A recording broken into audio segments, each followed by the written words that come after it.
नमस्कार दोस्तों। हमारे साथ यूपीएसआई भर्ती के कुछ परीक्षार्थी हैं जो आज हमारे साथ बैठे हुए हैं। परीक्षा इनकी हो चुकी है, रिजल्ट का इंतजार कर रहे हैं, लेकिन इनकी कुछ मांगे हैं जिसको लेकर के इन्होंने सोशल मीडिया अभियान चलाया। उसका कोई फायदा नहीं हुआ, किसी ने नहीं सुना। ये कई नेताओं के, विधायकों के, सांसदों के दरवाजे खटखटा कर आए, अपनी मांगे रखे, लेकिन किसी ने नहीं सुना।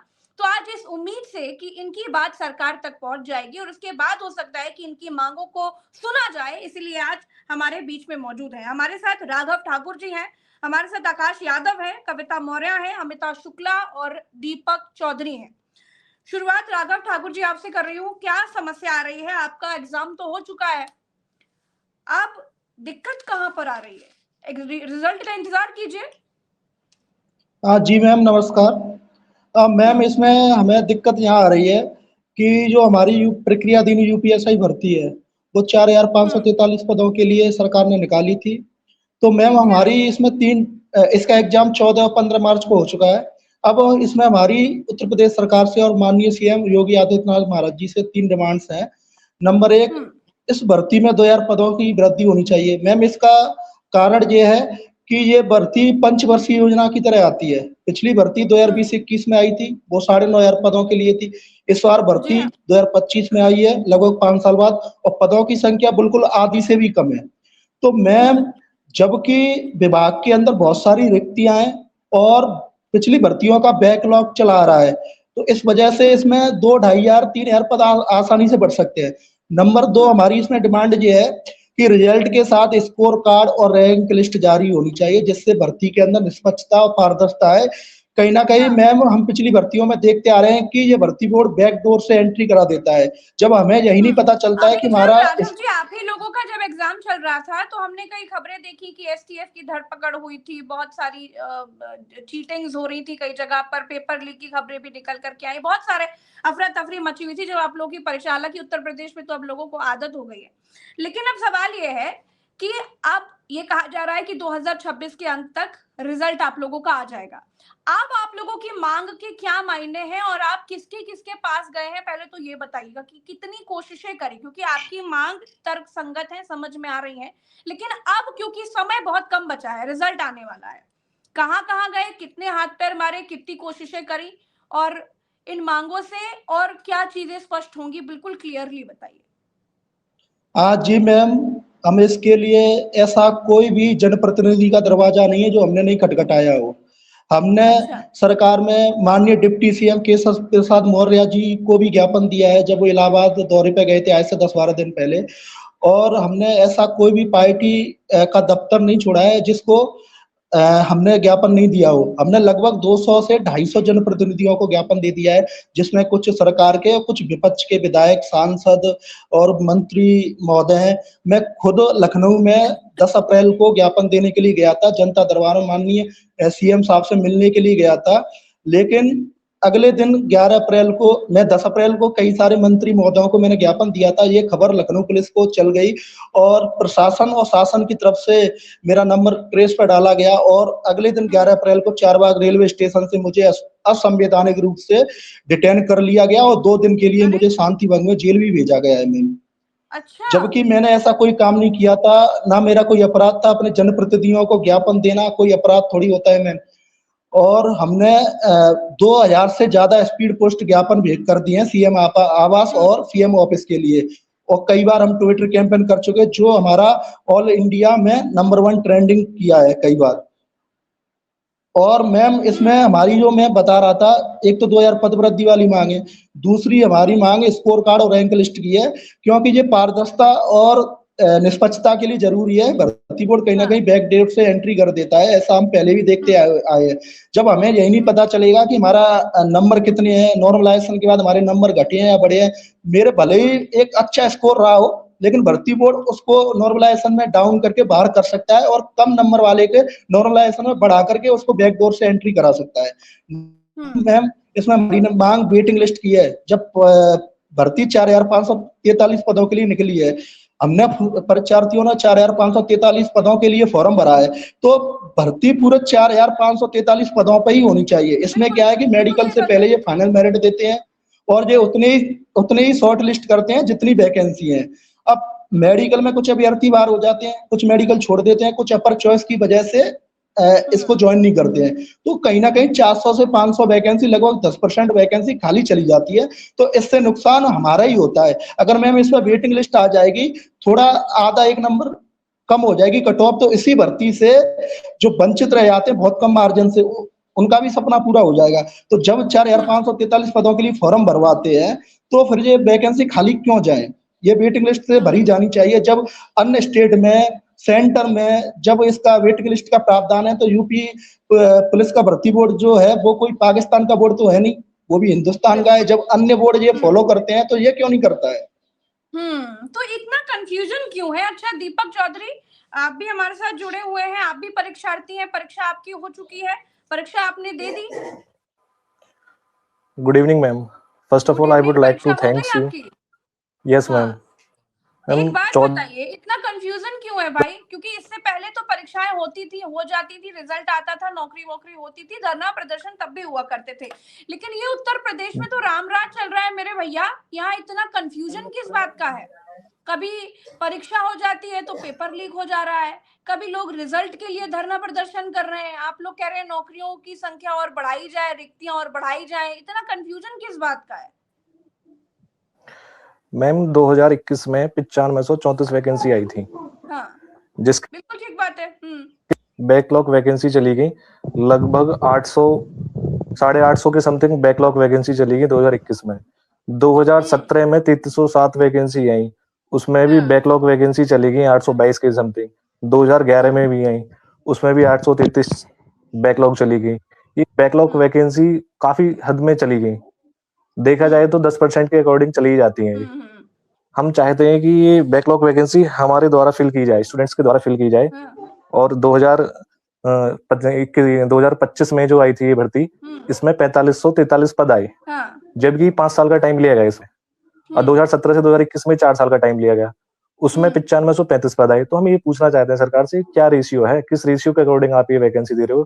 टाइम ज्यादा, रेट ऑफ अनएम्प्लॉयमेंट इंक्रीज हो रहा है। देना चाहिए कि वैकेंसी तो दे रहे हैं दीपक चौधरी जी, वैकेंसी मैम वैकेंसी दे रहे हैं, लेकिन 5 साल में वैकेंसी आ रही है मैम। 5 साल में 4543 वैकेंसी, 1000 वैकेंसी भी लगाए तो भी 5000 होनी चाहिए। क्या यूपी में, ऑल यूपी में एक साल में 1000 वैकेंसी सफिशिएंट है?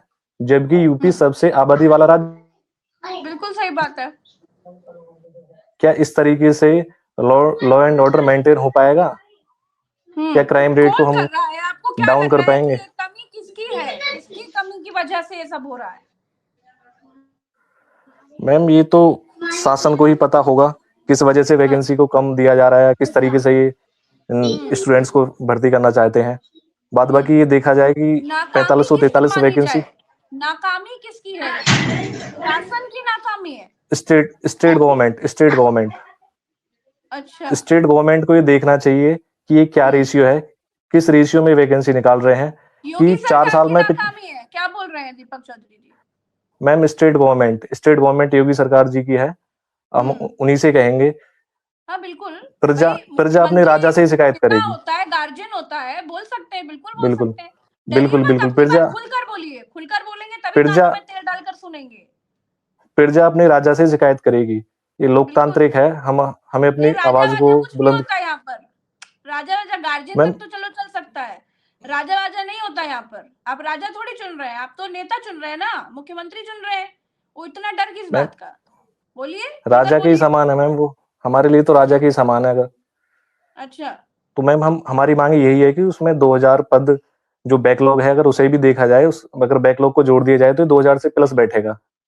उस बैकलॉग को भी अगर ऐड कर दिया जाए, ये 4543 जो अधियाचन आया, लेकिन उसके बाद 2 साल हो गए, 2023-24 काफी रिक्तियां हुई, रिटायरमेंट हुए। हेलो, आ रही है, बोलिए। हाँ बोलिए, पूरी है 4543। अगर उसके बाद भी वैकेंसी खाली, मतलब रिटायरमेंट है, रिक्तियां बड़ी हैं, तो क्यों ना उन्हें वर्तमान समय में एक नया अधियाचन तैयार करके इन्हें तभी निकालना था। इन्होंने 2 साल पहले का अधियाचन दे दिया 4543 वैकेंसी का, जबकि उसके बाद में भी काफी वैकेंसी खाली गई है, रिटायरमेंट हुए हैं, तो वो भी तो इन्हें ऐड करनी चाहिए थी। और लाखों स्टूडेंट्स 12th पास करते हैं और इन्होंने एज रिलैक्सेशन दिया, वो भी तो बढ़ाता है कंपटीशन को। उसके अकॉर्डिंग जैसे जैसे कंपटीशन बढ़ रहा है हाई रेट से, तो वैकेंसी और घटती जा रही है। ये समझ नहीं आ रहा क्यों घट रही है ये।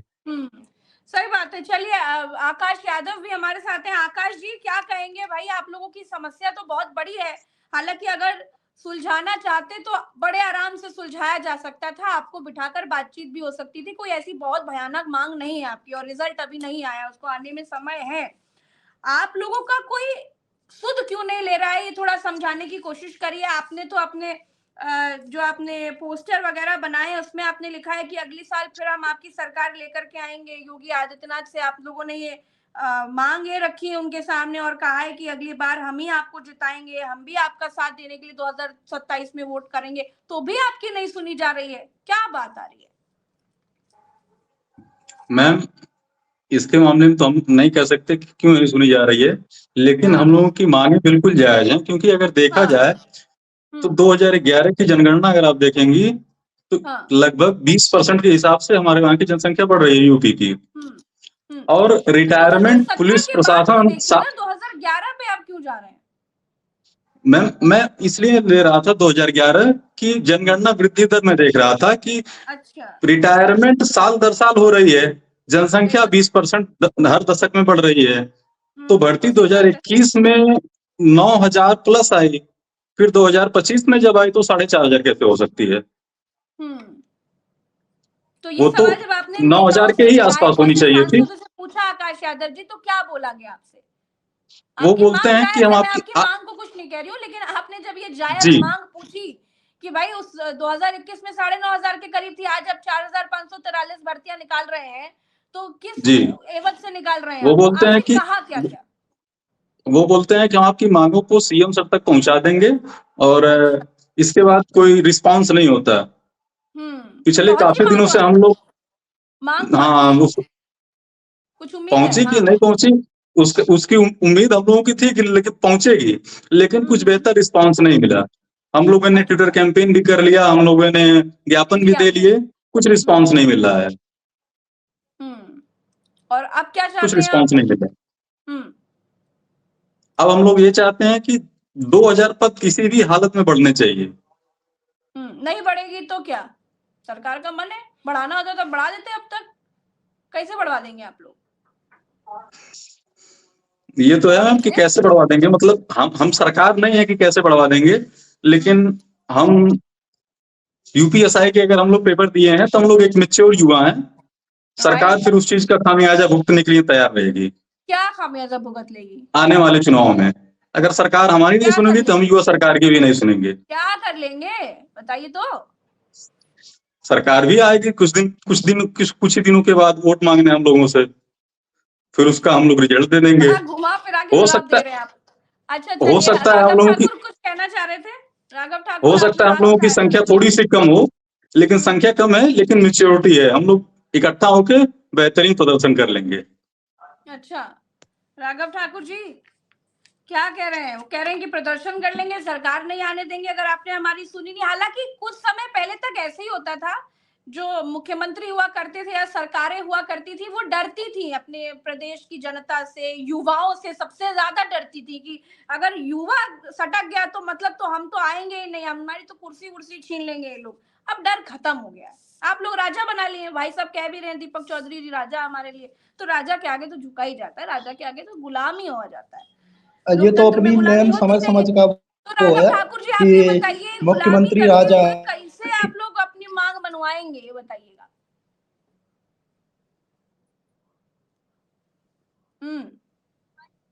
नहीं मैम, गुलामी करते हुए क्यों? संवैधानिक रूप से हमें संविधान ने दिया उस तरीके से लेंगे।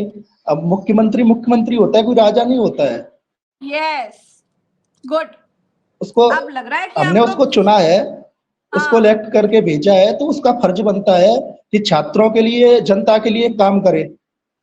बिल्कुल ठीक है। और मैम मैं कुछ आपके सामने कुछ तथ्य रखना चाहूंगा कि 2017 तक यही भर्ती बोर्ड 2017 तक रैंक लिस्ट भी देता था, स्कोर कार्ड भी देता था, हर चीज देता था। लेकिन 2017 के बाद ऐसा क्या हुआ कि 2021 भर्ती हुई 9534 की, आप उसमें कितना बड़ा स्कैम हुआ, आपने इको गार्डन में आके हमें कवर किया था, तो आपको सारी चीजें पता है मैम, मुझे बताने की जरूरत नहीं है। तो उसमें इन्होंने ना तो स्कोर कार्ड दिया, ना वेटिंग लिस्ट दी, ना रैंक लिस्ट दिखाई, उसमें भी इन्होंने बड़ा घपला किया। फिर यूपी कांस्टेबल भर्ती हुई 60,000 की 2023 में, उसमें भी इन्होंने स्कोर कार्ड रैंक लिस्ट वगैरह नहीं दी। जब इनसे हमने मांगा तो इन्होंने कहा कि थोड़ा सब्र करिए, अभी भर्ती चल रही है, फाइनल मेरिट के बाद दे देंगे। आज 2026 हो गई, 3 साल गुजरने के बाद भी नहीं आया है। और मैम एक नया मामला बताता हूँ, ये भर्ती बोर्ड की कार्यशैली क्या है। 2021 भर्ती में महिला ईडब्ल्यूएस की कट ऑफ इन्होंने नहीं लगाई थी अलग से, तो बेचारी महिलाएं अब पढ़ी लिखी हैं, मैच्योर है, तो उन्हें अपने हकों अधिकारों का मालूम है, तो वो इलाहाबाद हाईकोर्ट में चली गई, नेहा शर्मा एंड 53 अन्य महिलाएं। तो लंबी लड़ाई के बाद इलाहाबाद हाईकोर्ट ने पिछले साल नवंबर के महीने में उनके पक्ष में फैसला दे दिया, भर्ती बोर्ड को आदेश दे दिया कि आप महिला ईडब्ल्यूएस की कट ऑफ लगा के इनको नियुक्ति दीजिए।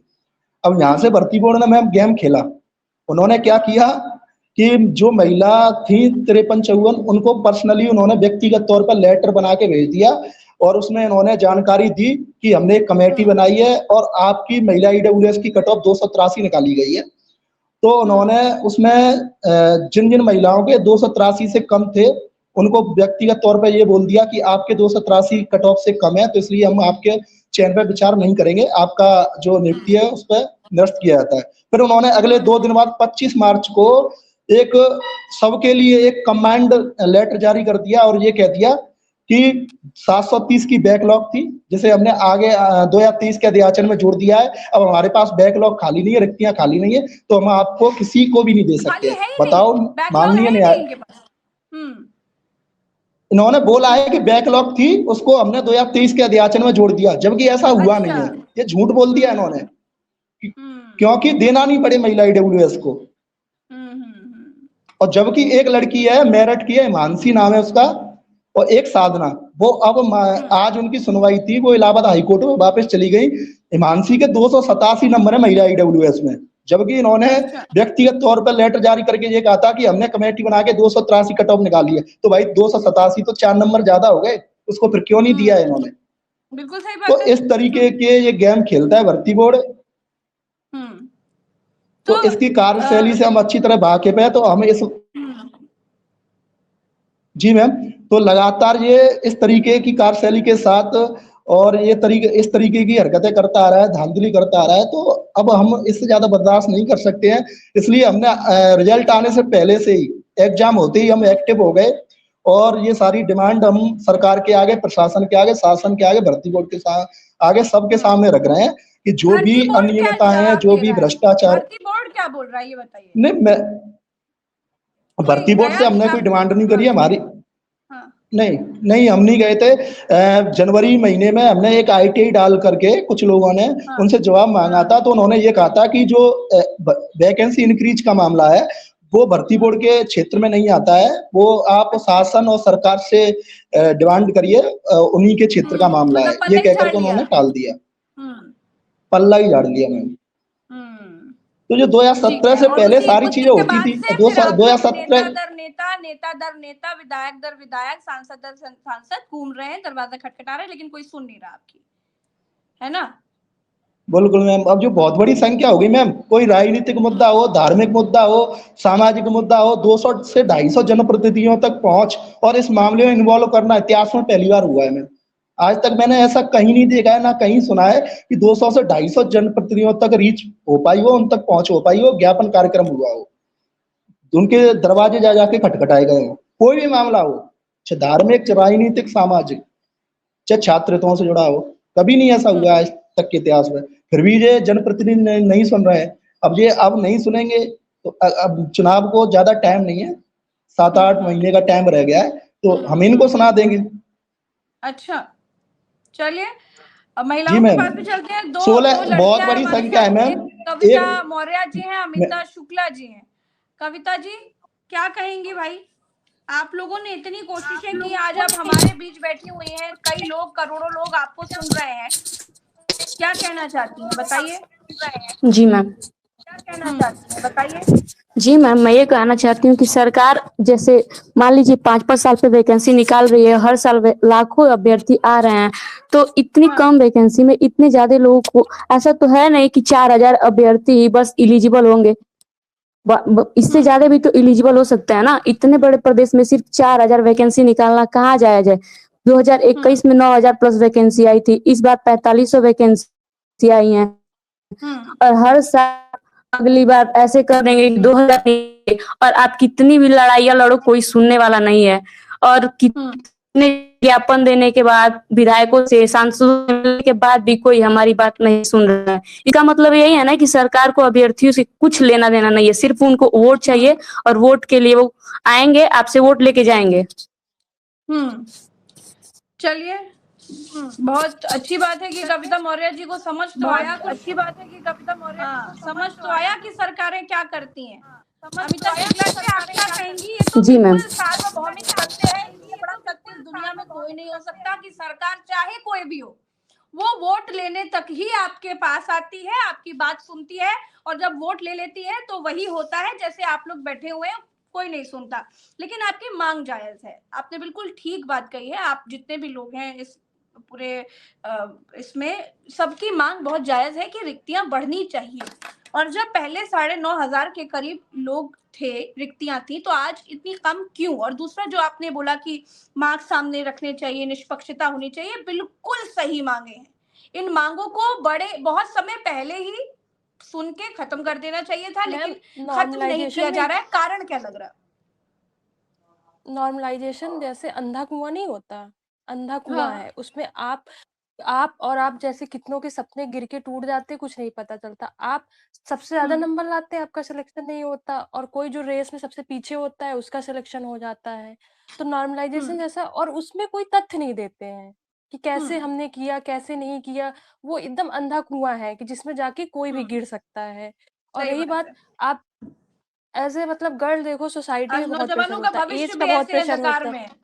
सही बात है। हाँ, किसी की एज निकल रही, किसी की तो कोई भर्ती होती है ना कि उम्मीद होती है जो, और ऐसे अगर 200-250 जो हमारे विधायक नहीं सुन रहे हैं, तो ये बहुत निराशा, एकदम निराशा से आदमी क्या ही करे।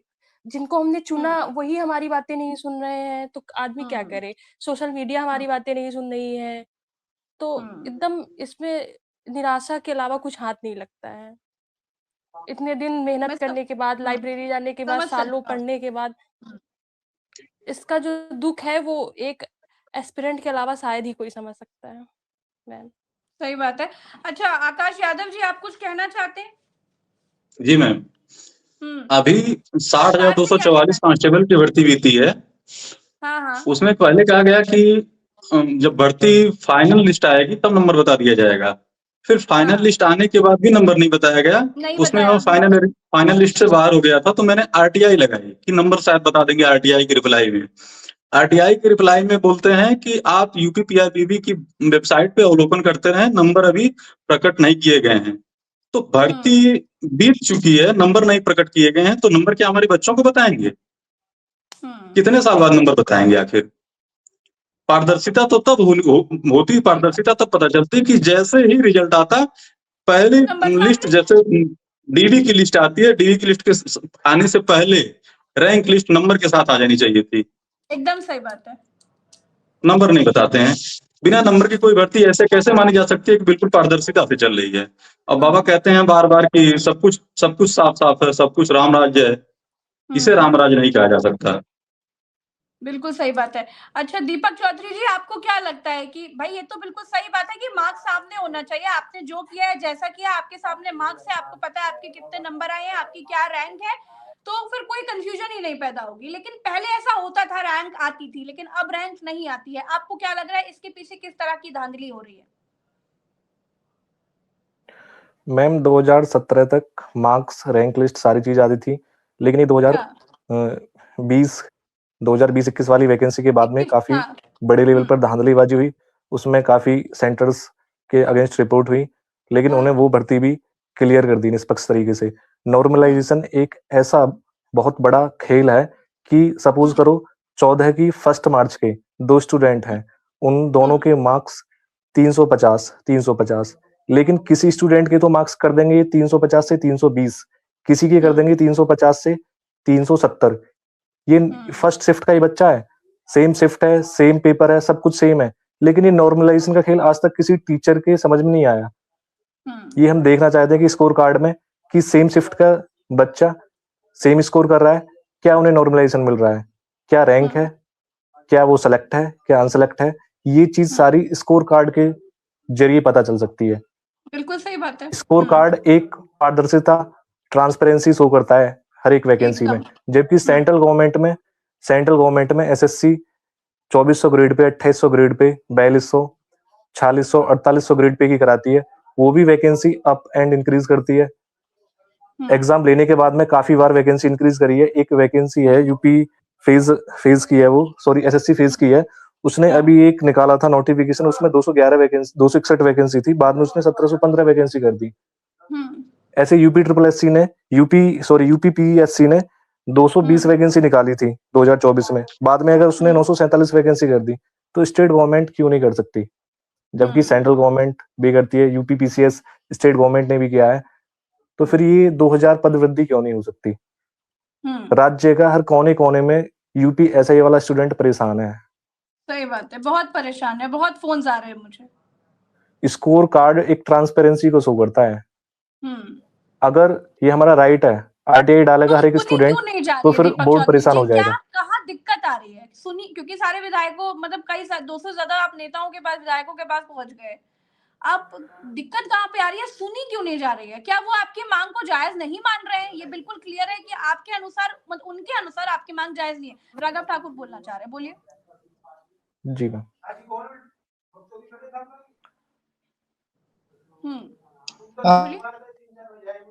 म्यूट है आपका माइक।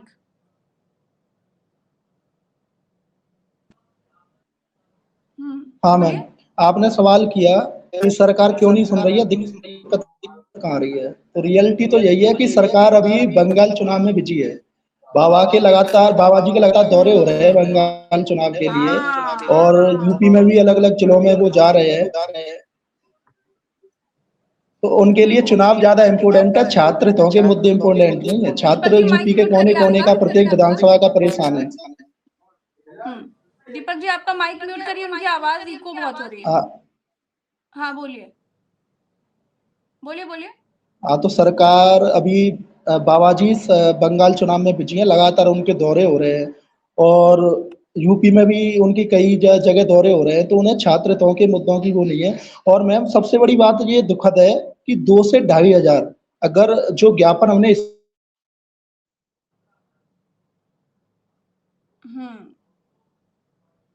फ्रेम फ्रीज हो गया, कुछ नेटवर्क इशू है।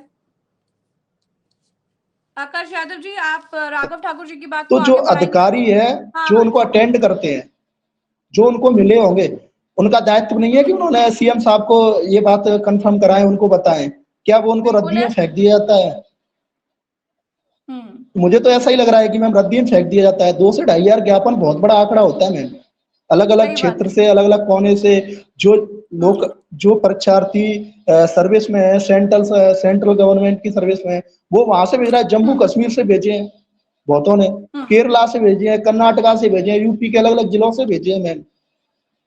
तो कहीं ना कहीं मैम, एक बार मैं आपके चैनल के माध्यम से, आपके माध्यम से माननीय सीएम साहब को हाथ जोड़कर, वैसे मुझे जोड़ने नहीं चाहिए, लेकिन मेरी जरूरत है इसलिए मैं जोड़ रहा हूँ अब, तो मैं हाथ जोड़ के माननीय सीएम साहब से निवेदन करना चाहता हूँ, किसी भी तरीके से आपकी वीडियो पहुंच जाए। आपका वो चैनल बहुत बड़ा है, आपका नाम बहुत बड़ा है, लाखों करोड़ों व्यूअर्स हैं आपके, और आपकी वीडियो को देखते हैं, तो मुझे लग रहा है कहीं ना कहीं ये वीडियो पहुंच जाएगी।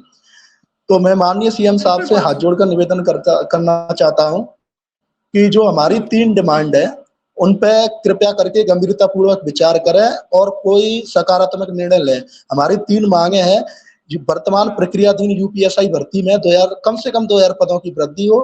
नंबर 2, रिजल्ट के साथ सभी के व्यक्तिगत और सार्वजनिक रूप से स्कोर कार्ड जारी किए जाए और रैंक लिस्ट जारी की जाए। नंबर 3, फाइनल अंतिम चयन परिणाम के बाद वेटिंग लिस्ट का प्रावधान हो।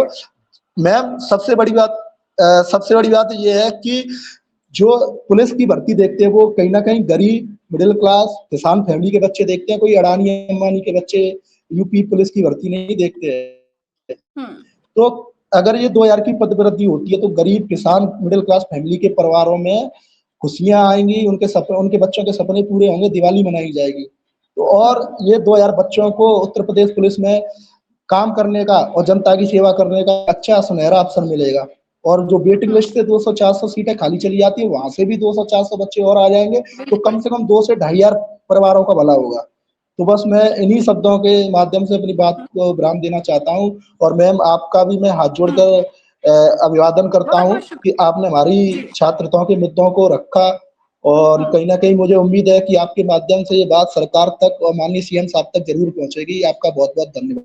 बिल्कुल पहुंचेगी राघव ठाकुर जी, और मुझे भी पूरी एक चीज उम्मीद ऐड करना चाहूंगा, योगी आदित्यनाथ जी तक ये बात जाएगी, आप लोगों की मांग पहुंचेगी, तो इस पर जरूर कुछ होगा, मैं भी पूरी उम्मीद रखती हूँ। आकाश यादव जी, चलते चलते आप कुछ कहना चाहते हैं, जल्दी से अपनी बात रख लीजिए, फिर इस प्रोग्राम को विराम दें। आज की न्यूज है 57,000 पोस्ट, 57,000 नए सिपाही आए हैं जी, इनकी पासिंग आउट परेड हुई है, जबकि भर्ती 60,244 थी जी।